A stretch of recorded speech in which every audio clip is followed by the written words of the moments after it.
అలేఖ్య చిట్టి పికిల్స్ ముగ్గురు అక్క చెల్లెళ్ళు బిజినెస్ చేసి ఒక పర్సన్ తిట్టిన తర్వాత సారీ కూడా చెప్పారు, మాకు తెలియకుండా జరిగిపోయిందని చెప్పి. సో దాన్ని యాక్సెప్ట్ చేస్తారా? అదే పరిస్థితి ఒక అబ్బాయి బిజినెస్ పెట్టి అలా ఒక అమ్మాయిని తిడితే, ఒక 2-3 అబ్బాయిలు కానీ అట్లా తిట్టుంటే వాళ్ళ పరిస్థితి ఏమయ్యేది ఈరోజు సొసైటీలో? ఈ అమ్మాయిలు దెబ్బకి పోలీస్ స్టేషన్కి పోయి నానా రచ్చ చేసి వాడిని లోపలేపించి తోమిస్తారు. వీళ్ళని తోమించకపోవడానికి గల కారణం ఏంటంటే ఆడపిల్లలని ఒక ఇది అయినా ఆడపిల్లలకి అంత తలపొగరు అంత హెడ్ వెయిట్ పనికిరాదు. నువ్వు పిక్కిలు అమ్ముకొని ఎదిగొచ్చే అమ్మాయివి ఎదిగొచ్చినట్లే మాట్లాడాలి, వెదుగుండేటట్లే మాట్లాడాలి.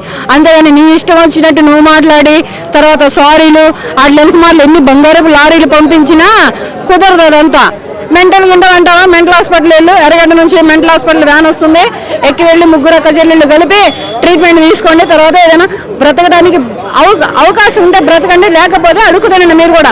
ఎందుకంటే అమ్మాయిని అన్నారు కదా, నువ్వు పిక్కిలో కొన్నా నేను పాస్ పని చేసుకొని బ్రతకను. ఆ అమ్మాయి పాస్ పనే చేసుకొని బ్రతికిద్దో, సాఫ్ట్వేర్ ఉద్యోగం చేసుకొని బ్రతికిద్దో, ఆ అమ్మాయిని పాస్ పని చేసుకోమనే రైట్స్ నీకెక్కడ ఉన్నాయి?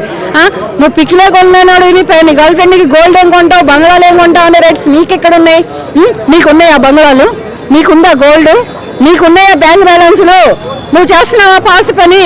ఇవేమీ చెయ్యని నువ్వు ఎదుటి ఒక వ్యక్తులను పట్టుకొని అలా ఎలా మాట్లాడతావు? ఏంటి నీకు అంత అహంకారం? ఏంటి నీకు అంత తలపొగరు? ఇటువంటి తలపొగలు పెట్టుకుంటే నిన్నెక్కడా బ్రతకనివ్వరు ప్రజలు. ఇప్పటికే నీ పిక్కిల్ మొత్తం బ్యాన్ అయిపోయి ఉంటుంది, అది మొత్తం తీసుకుపోయి చెరువులో పోసుకో. ఇంకొకళ్ళు ఏం మాట్లాడుతున్నారంటే మమ్మల్ని ఎన్నో బ్యాడ్ కామెంట్స్ పెడుతున్నారు మేము పెట్టే వీడియోల కింద, మేము మటుకు వాళ్ళకి ఏం రియాక్ట్ అవ్వం, కానీ మా మీద ఎందుకు ఇంత రియాక్ట్ అవుతున్నారు, ఇంత న్యూసెన్స్ ఎందుకు చేస్తున్నారు అంటున్నారు. ఫస్ట్ నువ్వు నోరు జారబట్టే బ్యాడ్ కామెంట్లు పెడుతున్నారు. ఫస్ట్ నువ్వు నోరు అదుపులో పెట్టుకొని మాట్లాడినట్టయితే నీకు బ్యాడ్ కామెంట్లు రావు కదా, నిన్నెవరు ఏమీ మాట్లాడరు కదా. ఇప్పుడు నేను ఇస్తున్నాను, నాకు అన్ని మంచి కామెంట్లే వస్తున్నాయి, ఎక్కడో ఒకటి వస్తుంది బ్యాడ్ కామెంట్. ఎక్కడో ఎవరో ఆడపిల్ల, బాధపడిన ఆడపిల్ల ఇస్తుంది బ్యాడ్ కామెంట్, బాధపడిన జెంట్స్ ఇస్తున్నాడు బ్యాడ్ కామెంట్. 100% అయితే నాకైతే బ్యాడ్ కామెంట్స్ రావట్లేదు.